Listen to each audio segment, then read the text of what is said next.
Ayan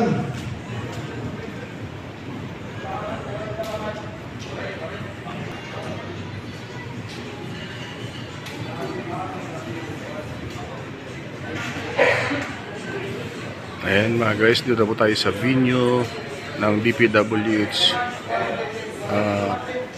Presscon dito sa Kapihan, Bagong Pilipinas sa DPWH. Atin pong mga kapanayam mamaya-maya ang mga direktor ng DPWH dito sa Region 8. At ito po yung mga misa. Ayan, nakaready na po. Nandun po yung dalawang upuan sa guest. Ayan, ano pa ng babae. Ayan o, dyan po sila pupusto. Nakanda na po yung ating mga camera. Mga cameraman, mga media po yan, kasama natin sa Hanap Buhay. Unti-unti na pong nagdaratingan ng mga tao dito.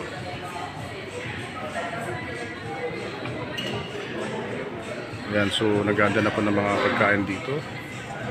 At buong pwersa ng aircon ay pinaandar nila. Lahat po yan.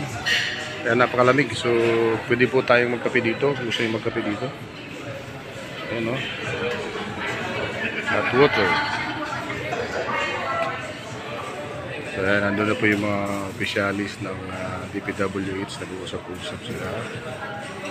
Dito na rin po yung grupo ng mga media na mag-cover or mag-interview para po mamaya sa gagawing press call ng ating mga boss dito sa DPWH.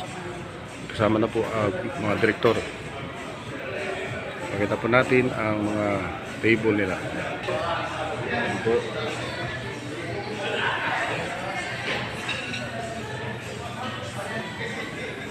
Ayan, hanggang doon. Kabila din po, nandun po yung mga ayan po, so naganda na po ang mga kasama natin sa media. So ayan, kasalukuyan po nag-prepare ang ating mga kasama sa media kung saan sila po pwesto. At nakapwesto na po tayo. Ito po yung ating pwesto, guys.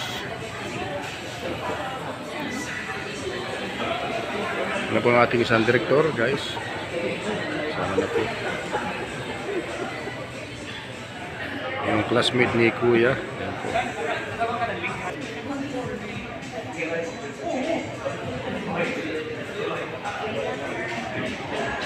Ayan, may picture taking, guys. May picture taking nangyayari.